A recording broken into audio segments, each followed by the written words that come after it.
नमस्कार दोस्तों, आप देख रहे हैं किसान तक और मैं हूं आपका दोस्त संकेत शर्मा। आज हम पहुंचे हैं जुन्नर तहसील जो कि पुणे महाराष्ट्र में है और यहां पर इस समय चल रही है बैलों की रेस।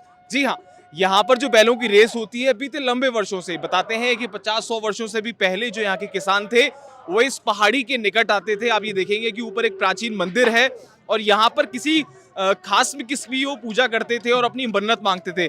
जब वो उनकी मन्नत पूरी हो जाती थी तो यहाँ पर लगने वाले मेले में वो अपने बैलों को दौड़ाते थे। ऐसी यहाँ पर पौराणिक कथाएं हैं और कहानियां हैं जिनको आज भी लोग फॉलो कर रहे हैं। और आप ये देखेंगे कि यहाँ के आसपास के जितने भी किसान हैं वो अपने बैलों को यहाँ पर सजा सवार के लाते हैं और यहाँ पर एकत्रित होते हैं। एक तरीके का यहाँ पर जमघट लगता है, लोग किसान आपस में बातचीत करते हैं और एक शानदार दृश्य देखने को मिलता है जो कि अगर आप बात करें बड़े बड़े शहरों में, अगर हम विकास की दौड़ में आगे बढ़ गए तो ये जो प्राचीन काल में आज से कुछ वर्षों पहले जब हमारे दादा परदादा गांव में खेती किसानी करते थे, गांव में रहते थे और तब ऐसी चीजें, ऐसे मेले, ऐसी पैठे देखने को मिलती थी और कहीं ना कहीं इससे उनका मनोरंजन भी होता था और साथ के साथ में उनके जो बैल थे उसका भी एक महत्व जो परस्पर रहा है हमारी खेती में, किसानी में, वो बना रहता था। लेकिन आजकल मशीनीकरण हुआ, बैलों की जगह ट्रैक्टर ने ले ली तो उस कारण से बैल विलुप्त हो चुके हैं। लेकिन फिर भी ये परंपरा कहीं ना कहीं इन बैलों को किसानों से जोड़ कर रखती है।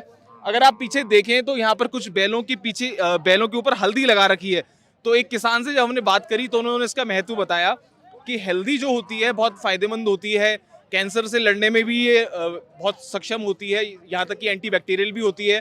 और जब ये रेस होती है तो इसकी स्किन के ऊपर डाल देते हैं। बैल जब फुर्ती के साथ आगे भागता है, आगे दौड़ता है तो हल्दी जो यहाँ पे आसपास मेला देखने आते हैं उनकी ऊपर आती है तो उनको होने वाले जो रोग हैं, बीमारियां हैं, उनकी प्रतिरोधक क्षमता बढ़ती है उससे।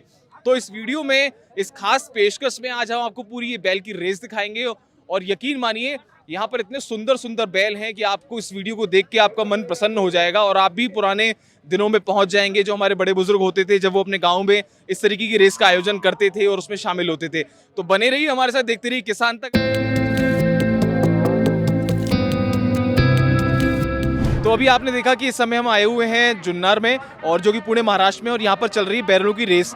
अब कुछ हमारे साथ किसान भाई मौजूद हैं जो बीते लंबे वर्षों से, जिनके दादा परदादा पुरखे इस रेस में शामिल होते आए हैं, तो उनसे बातचीत करते हैं। आपका नाम? नितिन जी बताइए कि ये जो रेस होती है बैलों की रेस, ये लगभग कितने वर्षों से आप इसमें भाग लेते आ रहे हैं? अभी ये बहुत पुरखों से चला आ रहा है, 100-150 साल से, मतलब हमको भी मालूम नहीं इतना। अच्छा, अब जैसे रेस की भी हमने कुछ फुटेज ली है, यहाँ पर देखा हमने, तो लगभग कितने मीटर की रेस होती है और कितने बैल इसमें जोड़े जाते हैं? हाँ, 450 फुट का तक रहता है और इसमें ऐसा सेट रहता है, सबसे आगे घोड़ी वाला रहता है। अच्छा। घोड़े वाला। ये जो मैं देख पा रहा हूँ, ये क्या चीज़ है ये जो रखी हुई है यहाँ पर, ये क्या है? इसको गाड़ा बोलते हैं। अच्छा, इसको गाड़ा बोलते हैं। तो आगे वाले जो दो बैल है जी उनमें ये ऐसा जाड़ी लगता है जी तो, और पीछे वाले दो बैल है जी। वो इधर लगते हैं, गाड़ा पे लगते हैं। अच्छा, ठीक इन है? दोनों हिस्से में, जैसे यहाँ हाँ, पर यहाँ पर एक है। ये हो गया और एक ये हो गया। और यहाँ है। अच्छा, हाँ। यहाँ पर दो बैल फिक्स कर देते हाँ, तो हैं। ये ऐसा- जो अगर बैल देख रहे हैं, ये मतलब इसकी क्या ब्रीड है, कौन सा ब्रीड है, खिल्लर है, कौन सा है? ये खिल्लर प्योर खिल्लर है। और इसकी कितनी उम्र होगी? अभी ये 5 साल का है। 5 साल का। अभी जो रेस हुई तो उसमें इसका क्या रेस्पॉन्स था, कितने मीटर में ये दौड़ा और क्या क्या इसका वो था, कितने टाइम में इसने रेस पूरी कर ली? अभी ये 450 फीट का ये घाट था तो उसमें उन्होंने 11 सेकंड 91 मिली सेकंड में वो आए हैं। माने इसकी जो परफॉर्मेंस है वो काफी अच्छी है। ये जो अभी रेस चल रही है उनमें से सबसे कम टाइम में अभी ये सबसे कम टाइमिंग में पहले नंबर पे आए हैं ये। एक बार दिखाइए, यहाँ पर ये 4 बैल हैं इनके, ये आप ही के पूरे घर में से आते हैं? हाँ हाँ। अच्छा। सब बैल। आप कुछ बताइए इसके बारे में। आप अभी इसको नींबू खिला रहे थे, नींबू क्यों खिलाया आपने इसको? नींबू क्यों खिलाया, मतलब ये बहुत दूर गया था और दौड़ हो गई तो इसको नींबू दे दिया। और ये हल्दी क्यों लगाई हुई है इस पे, हल्दी का कारण? मतलब ये रहता है कि हमारा वो खंडोबा का प्रतीक रहता है, हल्दी मतलब भंडारा रहता है। ये हम अगर इसके ऊपर डालते हैं तो उसको जोश आ जाता है, इसलिए वो भंडारा डालते हैं। और ये भी कहते हैं कि हल्दी से कुछ बीमारियां होती हैं, जब ये उड़ता है हवा में, एंटीबैक्टीरियल भी होती है, बीमारियां भी, सब कुछ जो होती है वो सब निकल जाती है। कितने वर्षों से आ रहे हैं आप इस रेस में? हम लोग जब से हमको पता चलता है कि कैसा रहता है तब से हम लोग आ रहे हैं इधर। आपका नाम क्या है?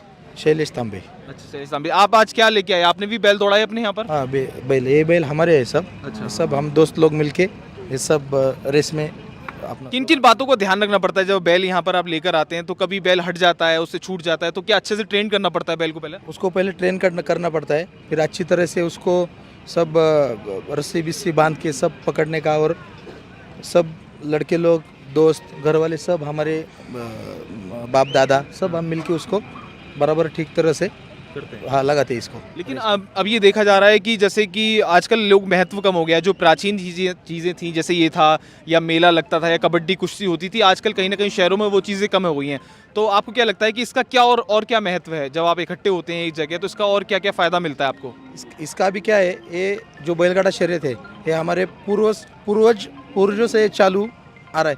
इसकी वजह से क्या होता है, हम अभी 2 गांव के 4 गांव के लोग हैं, हमारे सब दोस्त लोग हैं, वो सब एक गठे आ जाते हैं। और ये जो बैल है इसको हम नंदी देवता को जितना महत्व देते हैं, वही हम इसको इतना महत्व देते हैं। हाँ, ये बैल को, ये भंडारा भी जो है वो खंडोबा का प्रतीक माना जाता है, जो हमारी देवता है खंडोबा उसका, इसीलिए वो भी उसी वजह से हमें नंदी देवता पे डालते हैं।